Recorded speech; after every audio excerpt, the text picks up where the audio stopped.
fue el mayor imperio, la más poderosa fuerza militar, la más grandiosa civilización de la Tierra. Pero antes que todo eso, era un lugar. Esta ciudad. Aunque solo queden rastros y la mayoría de sus ruinas estén bajo las calles modernas, aquí, en piedra, está la historia de los antiguos romanos.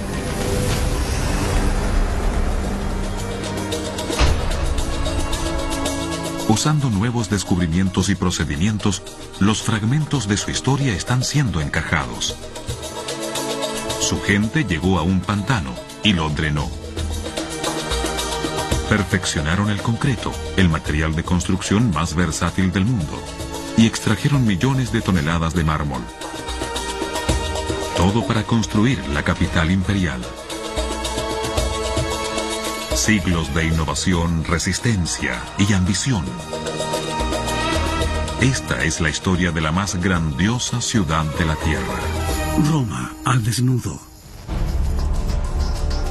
Solo por comparación, no hubo nada como el Imperio Romano. Ingeniería. No solo por la superficie que cubrió, que en su apogeo fueron 3 continentes, 5 millones de kilómetros.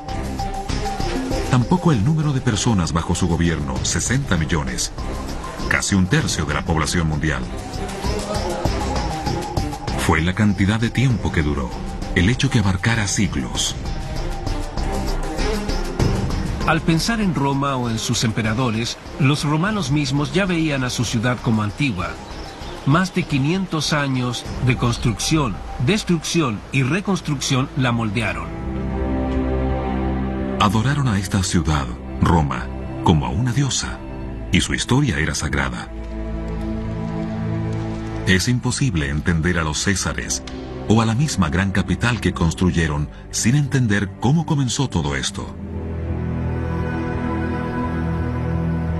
Según la tradición, Roma fue fundada aquí, en el Monte Palatino, una de sus colinas más antiguas, y justo acá tenemos los restos de una choza que data del siglo VIII a.C.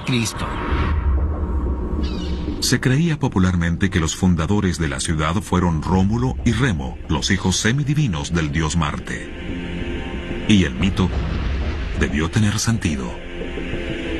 Después de todo, Roma en sus inicios vio en acción un tipo de ingeniería que en escala parecía sobrehumana. Sin ella, la ciudad no podría existir. Este es el Foro Romano. Es el centro comercial, político y religioso de Roma. Es el corazón del imperio que cubre el Mediterráneo. Pero originalmente no se veía así. Era un lugar húmedo e inhabitable. El hogar tribal de los romanos era un pantano, un suelo que esparcía enfermedades, especialmente la malaria. Ningún asentamiento podría prosperar en este terreno a menos que se drenara una gran parte de él. Roma no se convirtió en la capital de un imperio mundial por sus ventajas naturales. Roma fue lo que fue por los romanos, no por su ubicación. La construcción principal comenzó por el año 600 a.C. Un ejército de trabajadores cavó estos canales. Al principio eran solo sumideros que recolectaban las aguas que caían por los cerros. Pero más adelante fueron cubiertos y se construyó sobre ellos. Estos túneles fueron tan bien hechos y son tan robustos que algunos se ocupan hasta hoy. Para lograr este tipo de drenaje, comenzaron con el lecho de rocas. En los cursos más bajos cortaron a través del lecho de la toba volcánica de la colina. Después colocaron bloques y los apilaron hasta crear estos muros. Solo en los últimos 2 años se ha logrado explorar estos drenajes. El arqueólogo Cristiano Ranieri llegó en 2008. Asumió la tarea de trazar un plano de los túneles de esta red. En cada esquina y en cada grieta hace algún descubrimiento arqueológico. Cristiano examinó este material, ánforas, cerámicas y huesos que se han acumulado con el tiempo mientras la gente botaba sus cosas a los canales. Este material documenta la vida en la antigua Roma. Probablemente la última persona en ver estos fragmentos fue el mismo romano que los botó hace 2000 años. Pero el descubrimiento más notable es la red misma, su escala y su ambición. El trabajo de Ranieri muestra que hay unos 25 kilómetros de túneles. Como logro de la construcción, nada tiene que envidiarle a cualquier tipo de edificación en la superficie y marca un momento clave, el inicio de la transformación romana de asentamiento tribal a ciudad imperial. Sin estructuras así, no podríamos tener al foro como un gran espacio para actividades comerciales o sociales. No habría Roma.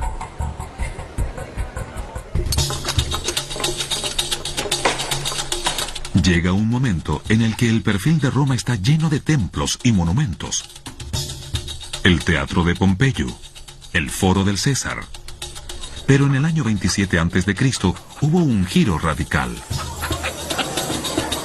Roma ha evolucionado, pero esta fue una revolución. Se corona al primer emperador. Su nombre es Augusto, el hijo adoptado por Julio César. Por casi 20 años ha luchado por el control.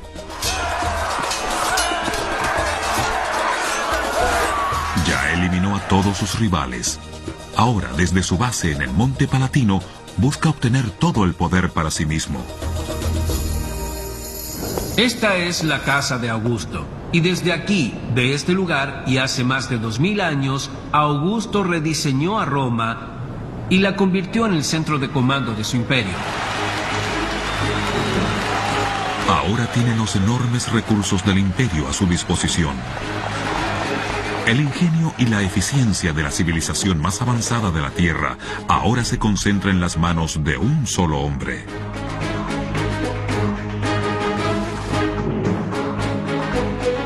Roma entra en una edad de oro, y en ella surgirán algunos de los más extraordinarios logros de construcción que el mundo haya visto.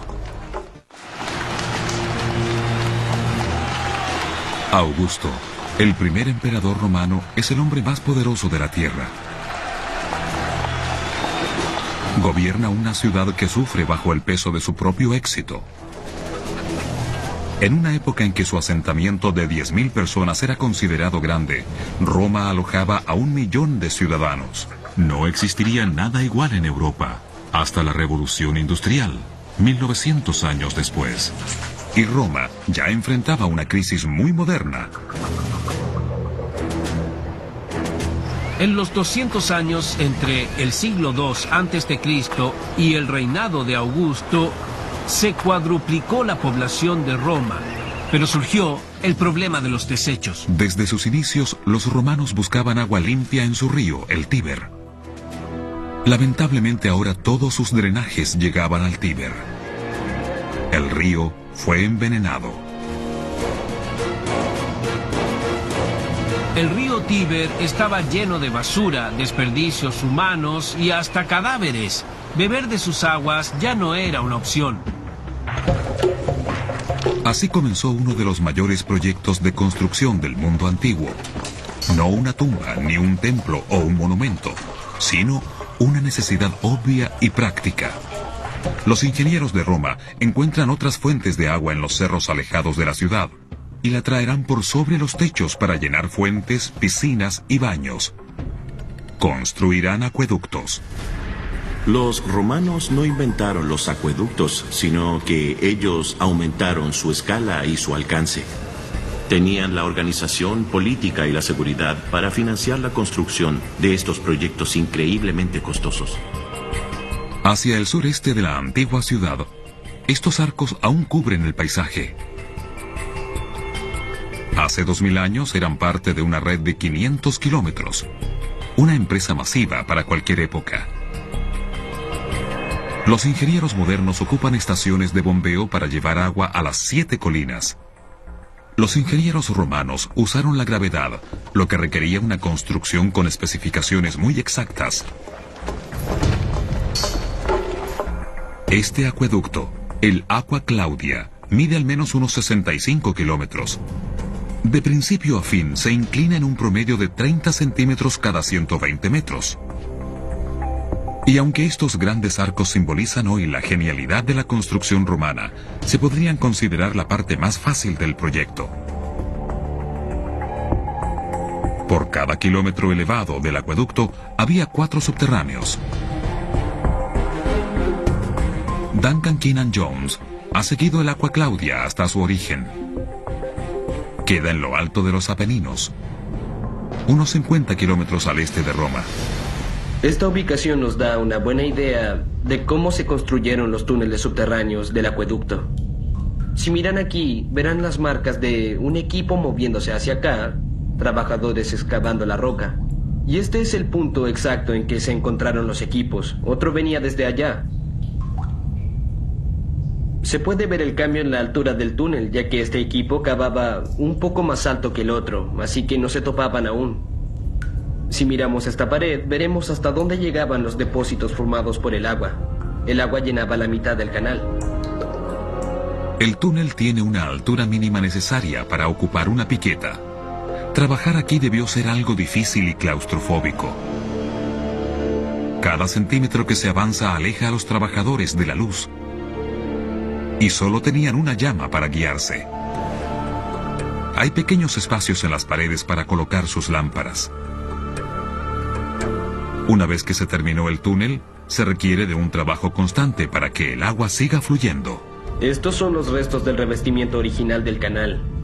Podemos ver que aquí, en esta delgada capa sobre el mortero, se acumula la piedra caliza como el sarro en una tetera o como las estalactitas y estalagmitas de una cueva.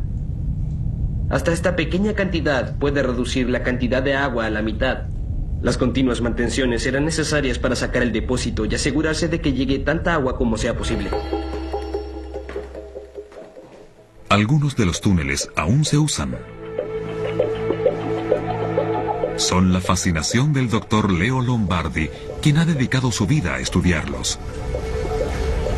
Estamos en el acueducto romano mejor preservado de la ciudad y ha funcionado continuamente por 2000 años, desde el año 19 a.C.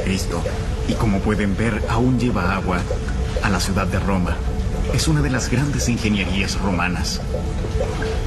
Aún existe gracias a la enorme inversión de los romanos en sus acueductos. Su tiempo, su dinero, su habilidad, su piedra, su ingenio y su orgullo. Son un gran símbolo y una demostración del poder romano. Había miles de fuentes en las calles, en los bares y en los edificios públicos. Ellos eran muy ricos en agua. El agua era importante porque no todos tenían acceso a ella. Esto es parte de lo que diferenció a los romanos. La capacidad de poder obtener agua fresca cuando la necesitaran. Hasta los ciudadanos más pobres disfrutan de algo que en otras ciudades sería un lujo.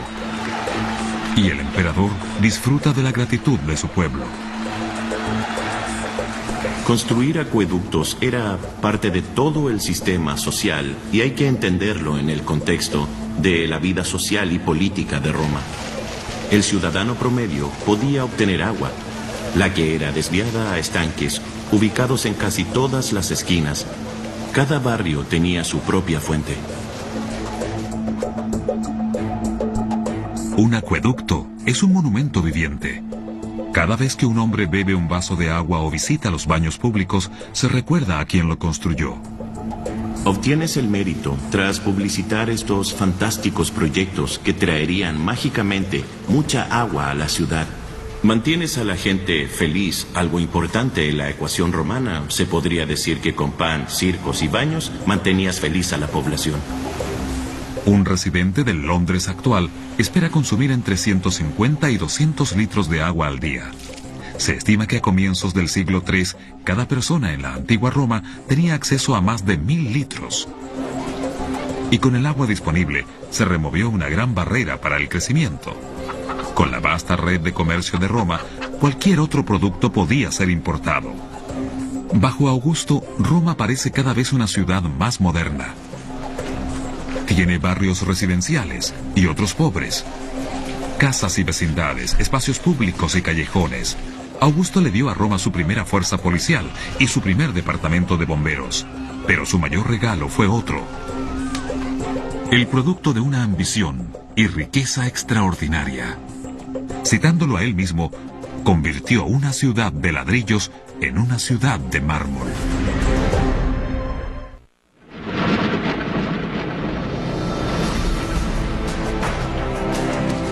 La coronación de Augusto marca el inicio de un periodo de prosperidad y paz para Roma.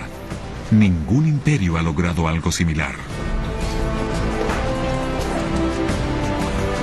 Y Augusto establece un canon. Los emperadores que le sucedan seguirán su ejemplo. Muchas generaciones vivirán bajo sus leyes. Y todos caminarán por las calles de una ciudad que él rediseñó y reconstruyó.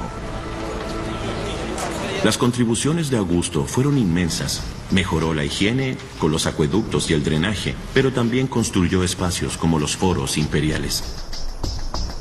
Los foros son el corazón de Roma. Estos amplios espacios son donde ocurre la vida pública de la ciudad: política, ley, comercio, entretención. Y aquí, escrita en piedra, está la historia de la metamorfosis de Roma a un caput mundi o capital mundial. El viejo foro, el Foro de la República, es una colección de templos, lugares y estatuas. Pero junto a él, Augusto construyó algo muy distinto. Hileras de columnas regimentadas, líneas trazadas en una cuadrícula ordenada. Están hechas para intimidar.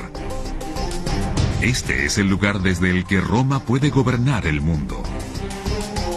Augusto comenzó el proyecto para darle a los romanos un espacio cívico para ser romanos. Naturalmente se conoce como el Foro de Augusto. Estas altas ruinas son solo una sombra de lo que alguna vez hubo acá. No queda nada del caos del antiguo foro.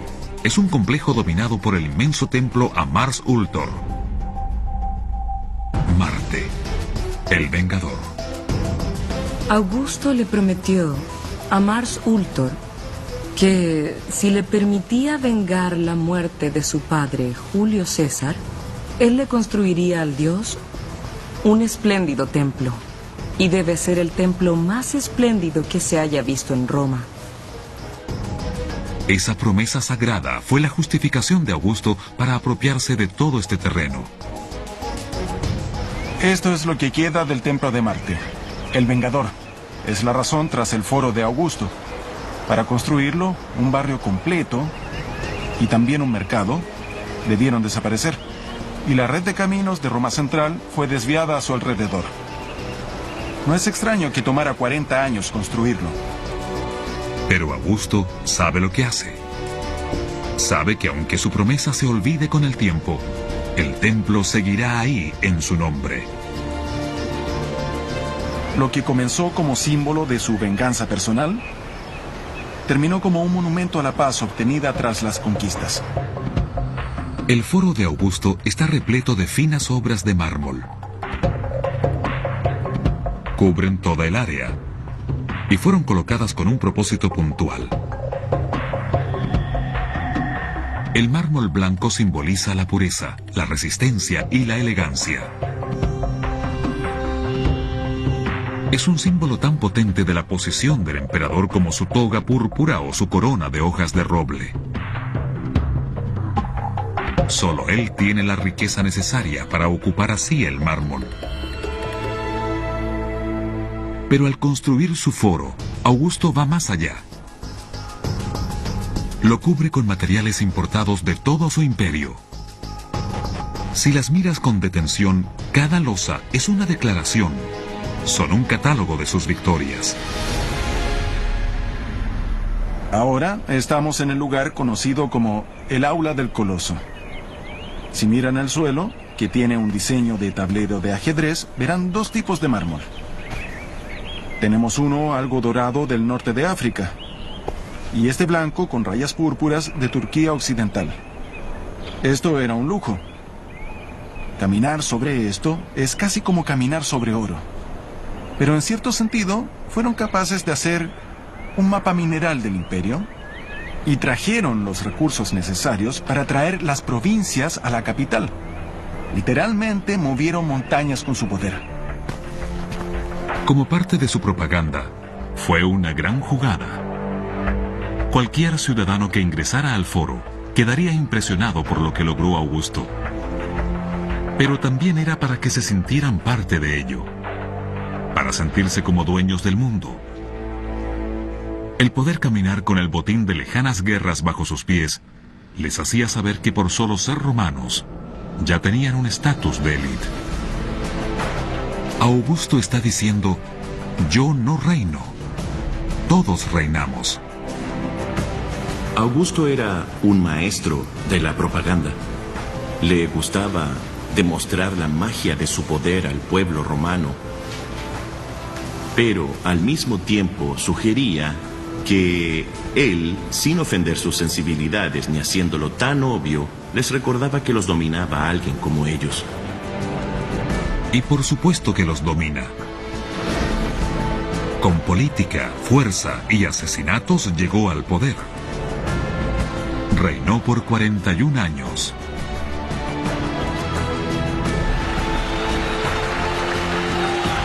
Al momento de su muerte, la mayoría ni puede recordar a gobernantes anteriores. Él está presente en cada aspecto de sus vidas y desde aquí, el centro de Roma, los vigila. Hubo un coloso del tamaño de 6 hombres en el podio que pueden ver a mis espaldas. Probablemente representaba el Genius Augusti, que es la fuerza vital del emperador. Fue creado con mármol griego de la mejor calidad y la mayor blancura. Y ver a ese fantasma resplandeciente era como ver el alma del emperador que inauguró la ciudad de mármol. La ciudad de mármol de Augusto brilló. Fue un faro del poder romano. Pero a pesar de todos sus fantásticos proyectos de construcción, la mayor parte de Roma seguía siendo de madera.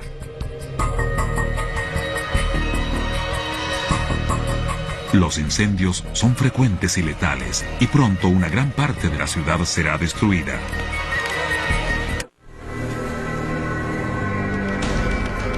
Cuando imaginamos a la antigua Roma, vemos una brillante ciudad de mármol blanco, pero la mayoría de los romanos no conocieron esos lujos. Cientos de miles vivieron en pequeños alojamientos y barrios con casas de 2 pisos.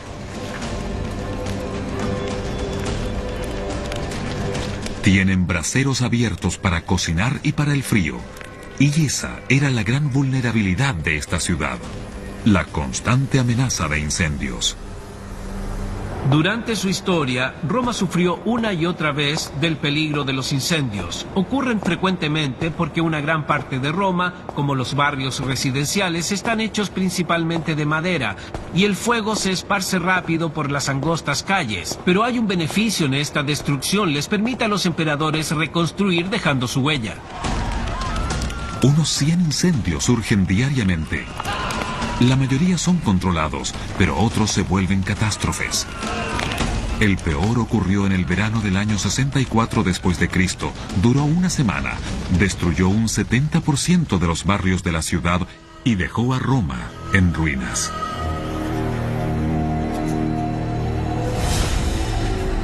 El emperador en esa época fue Nerón. Muchos lo calificaron después como un loco. Dicen que él mismo comenzó el fuego, culpando a su vez a la comunidad cristiana de Roma para poder construir la ciudad de sus sueños.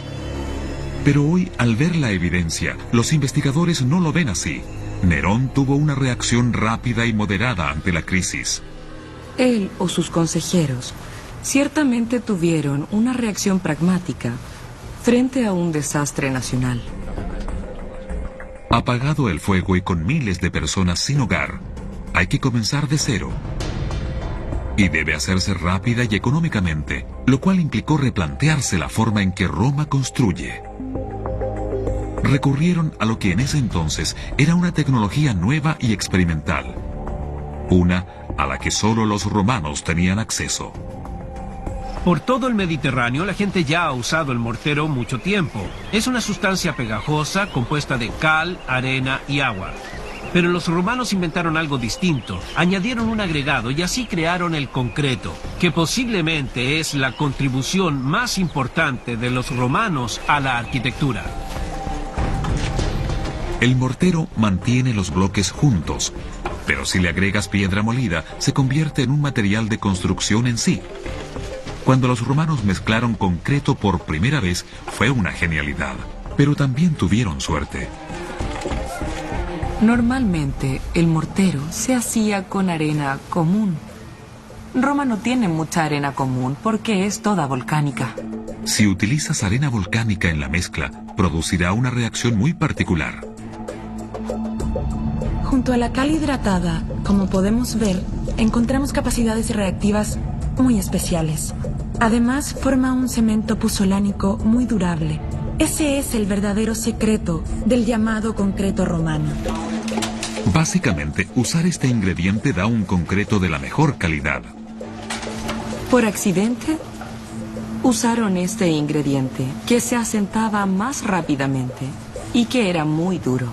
Era un material muy superior. Y lo más importante es que no debía ser traído de una cantera. Los restos del incendio se pueden reciclar.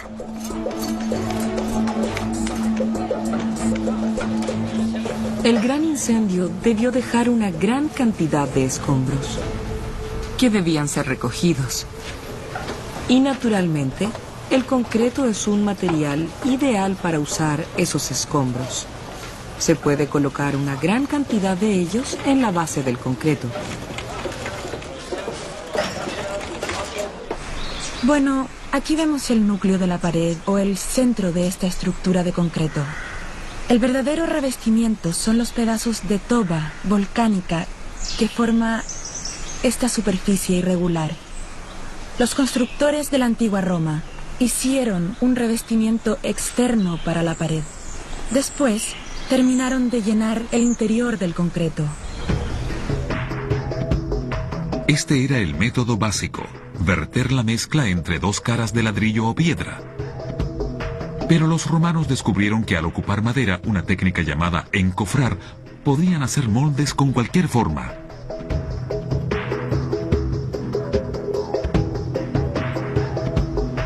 Al gran incendio lo sigue un periodo de atrevidos experimentos. Y los romanos lo perfeccionan tanto que el método apenas ha cambiado hasta hoy.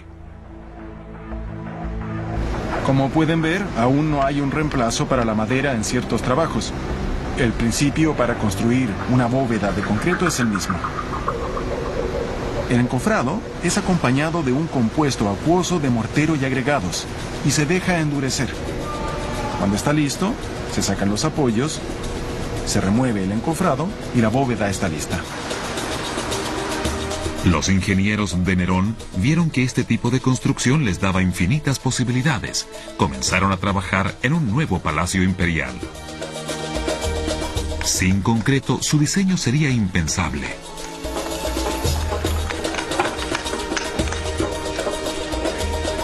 Una gran pérdida para el paisaje de Roma fue la construcción arquitectónica más innovadora de Nerón. El Domus Aurea, o la Casa de Oro de Nerón, queda bajo las termas de Trajano. En el centro de este complejo había un salón octagonal hecho de estas revolucionarias bóvedas de concreto.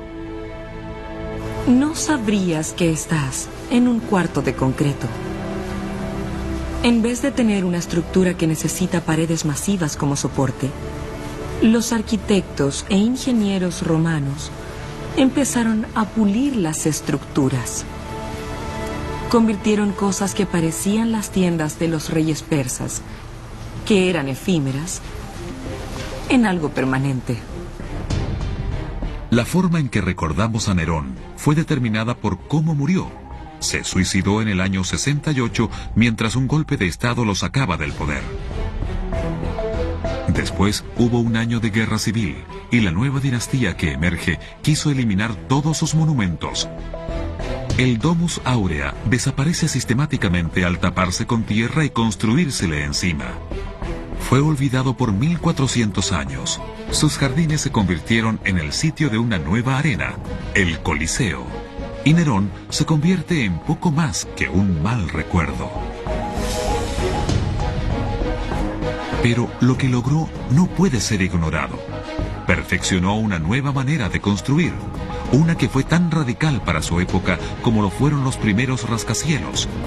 Aparecen construcciones con arcos y bóvedas por toda la ciudad. El concreto es tan versátil, fuerte y barato que los ingenieros pueden trabajar en una escala mayor a nada visto hasta esa época. Y ese es el legado de Nerón. Su trabajo cimentó lo que sería una de las más grandiosas construcciones romanas, el Panteón.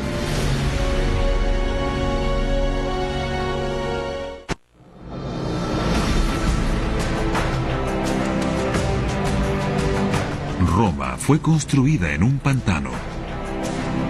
De ahí nació la primera ciudad, una de madera y ladrillos. El emperador Augusto la convirtió en mármol. Nerón la reconstruyó. Después, en el año 125 después de Cristo, cuando el imperio llega a su apogeo, tanto en cultura como en poder político y tecnología, el emperador Adriano construye uno de los mayores monumentos romanos. Este es el Panteón, el más grandioso de los domos romanos. Es una combinación entre su tecnología de construcción con el concreto no reforzado. Y el lugar mide unos 45 metros de ancho y 45 más de alto. Su espacio es una experiencia fantástica. El Panteón es un misterio. Ese es su atractivo. No puedes clasificarlo. No se parece a nada que hayas visto antes. Entras en él y el espacio es tan impresionante que te atrapa. Eso es lo que fascina de él. Este edificio ha sido usado continuamente por 1900 años. 1400 de ellos como una iglesia católica. Pero la razón original tras su construcción, aquella por la que sus ingenieros pensaron en levantar un domo de 5000 toneladas sin tener grúas ni acero, es incierta. Uno de los misterios del Panteón es ¿para qué fue usado? No sabemos si era un templo para los dioses, como trata de sugerirlo su nombre. Lo que sí sabemos es que Adriano era el centro de atención en él. Y siempre he pensado que es un maravilloso emblema suyo, porque lo imagino en medio del Panteón, y él es a quien todos miran, y él es quien toma las decisiones. Entonces, el edificio contribuyó a la fuerza tras las decisiones que tomaba el emperador. Su diseño es un ejemplo de genialidad. Este espacio de 40 metros es sostenido por un tambor de 6 metros de grosor. Dentro de él hay vacíos ocultos, dentro de toda la estructura como un panal de abejas, y eso aliviana todo el peso. Armar algo así requiere equilibrar la fuerza y el peso. Las paredes del cuerpo principal deben ser de 6 metros de grosor, pero el peligro es que al colocarse el domo encima, el peso combinado causa un colapso. Los constructores alivianan las paredes dejando vacíos en ellas, y en cuanto al domo, tuvieron que usar todo su ingenio en él.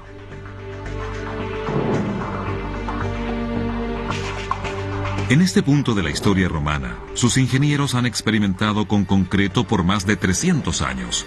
Saben cómo alterar la mezcla para que mientras más alta esté, más liviana sea la carga. Se empieza con un agregado de travertino sólido, el material pesado y compacto, llegando a toba volcánica, ladrillo y pumita. Justo encima tenemos el material más liviano posible, más que el agua. Y finalmente el óculo, que es en realidad solo aire. La clave de su estabilidad es un anillo de piedra en el punto más alto del domo. Es el foco de todo el peso. Cada sección de la bóveda presiona este aro, y las fuerzas iguales de cada lado se anulan entre ellas. Es una solución práctica y hábil, pero también crea un tremendo efecto visual. En un día despejado, el sol ilumina como un foco el espacio bajo él. Podría decirse que el óculo del Panteón es solo una necesidad de la ingeniería, pero el óculo además es muy apropiado para que el emperador lo usara como un lugar donde emitir su juicio. Los romanos creían que los dioses debían ver cuando uno emitía un juicio y que debía ser al aire libre. Y el óculo permite, en cierta forma, que los dioses miren dentro y sepan qué sucede en el Panteón. Y aún guarda sus secretos. Hoy los visitantes están ansiosos de ver su interior, pero olvidan el exterior del edificio. El logro de construir el domo tiene su rival aquí, en el pórtico, con otra obra que es casi igual de magnífica. Para Mark Wilson Jones, solo viendo esta parte de la estructura con atención, estas amplias entradas con columnas, es que realmente se entiende qué es el Panteón.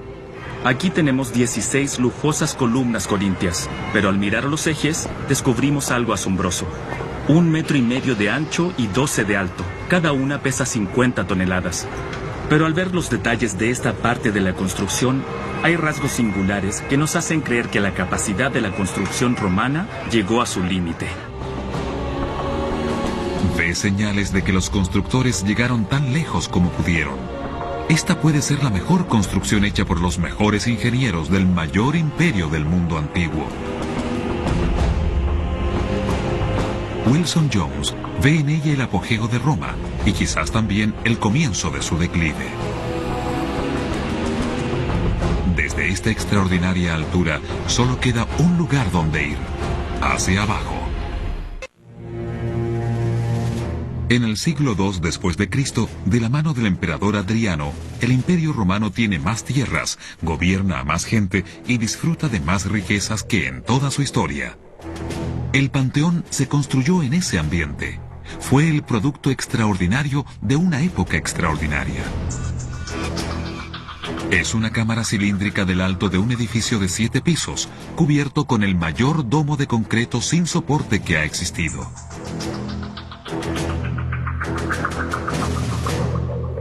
En el frente, el pórtico rectangular. Son 16 columnas, cada una de 12 metros y talladas de un solo pedazo de granito egipcio de más de 80 toneladas. Es tentador ver el Panteón como una expresión del dominio romano, de su maestría sin igual en el mundo antiguo. El problema es que la construcción no es perfecta. Este es el Panteón. Es una de las construcciones más impresionantes que construyó Roma en el mundo antiguo y uno de los monumentos mejor preservados. Pero miren el pórtico arriba. Sobre él está el comienzo de otro y eso no tiene sentido. Es el punto donde la entrada rectangular de las columnas se une al cuerpo de la construcción principal. Sobre la línea del techo en forma de V hay otra unión. Es como si hubieran pretendido construir la entrada incluso más alta y que lo hayan reconsiderado. Mucha gente ha intentado explicar este fenómeno. Ha intrigado a arquitectos desde el siglo XV. Casi todos encuentran algo extraño, que parece haber comenzado como parte de un proyecto unificado. Pero parece que algo salió mal. ¿Acaso la tecnología de la antigua Roma llegó finalmente a su límite? Tras siglos de perfeccionamiento e innovación, ¿superó la ambición de los constructores a sus habilidades? Esta construcción fue el producto de una operación masiva. Las columnas fueron enviadas desde Alejandría. Mark Wilson Jones cree que aquí estuvo la falla. Ese es un gran viaje por el mar. Sabemos que hay muchos naufragios con columnas en el fondo del Mediterráneo. Ese es el tipo de escenario que quizás ocurrió. Cree que los arquitectos de Adriano debieron tomar una difícil decisión. Creo que lo que sucedió es que llegó la orden de sus superiores de que el edificio debía ser terminado, incluso si debían conformarse con lo que había, como utilizar ejes de 12 metros que pertenecían a otro proyecto. Usando esta teoría como base, ahora es posible reconstruir el Panteón, la mayor construcción romana, como fue planificado originalmente. El diseño entonces se eleva mágicamente. El pórtico principal hubiera sido tan alto como el segundo frontón. Entonces, en vez de esta construcción enigmática, veríamos un proyecto mucho más perfecto y armónico. Pero tomaron la decisión pragmática, y así es el edificio que tenemos hoy. Lo que la gente que construyó el Panteón no podía adivinar es que esta era una oportunidad única. En ese momento, Roma tuvo a alguno de los mejores ingenieros del mundo antiguo. Nunca se volvería a llegar tan cerca de la perfección. Esto es la arquitectura romana más cerca de su apogeo. No podrían haberlo hecho 100 años después, definitivamente. Al Imperio Romano le quedaban 3 siglos más de vida. Pero este fue su punto más alto, y lo que le siguió fue el declive. Lentamente olvidaron cómo construir así. Cuando el imperio estaba en su apogeo, el nivel de construcción, tanto en complejidad como también en su frecuencia, implicaba que siempre había alguien a quien entrenar. Cuando el imperio tuvo problemas políticos y también financieros, la cantidad de construcciones disminuyó. Y si eso disminuye, la necesidad de hombres habilidosos también. Es fácil ver cómo se pueden perder algunas habilidades. La ciudad creció porque el imperio se expandió. Era gobernado por hombres que demandaban más de lo mejor y lo financiaban con sus conquistas. Cuando el poder del imperio se desvaneció, también lo hizo la ciudad. Llegó un momento en que la gloria de Roma era solo un recuerdo. Su organización, su tecnología, su habilidad para construir también desapareció. Cuando se construyó este muro, el Panteón ya tenía 800 años. Miren este muro de acá. No parece nada especial, quizás ni lo notarían, pero miren sus agujeros. Eso nos da una idea de lo que se perdió en el mundo de la ingeniería al colapsar Roma. La estructura misma fue construida en el siglo IX, pero miren el enladrillado. Fue hecho con ladrillos antiguos, pedazos que fueron colocados en forma desordenada. Miren ahora los agujeros para los andamios. Son muy irregulares y pareciera que al construir los andamios de madera solo tomaron ramas y las empotraron. Esto es algo muy distinto a lo que se podía construir cuando Roma pasó por su mejor momento. Tras el imperio, Roma se redujo. De su población de más de 1 millón, bajó quizás a unos 100,000. Muchos de sus acueductos se secaron y los edificios del foro cayeron en la ruina. Les robaron el mármol. Nadie en Europa volvió a construir a esta escala hasta la llegada de la Revolución Industrial. En los 300 años que ven a Roma en su apogeo, hubo un mejor uso de la piedra para la construcción que en ningún otro momento previo o posterior hasta quizás los comienzos del siglo XIX. Lo que vemos en el foro hoy es una sombra de lo que hubo alguna vez.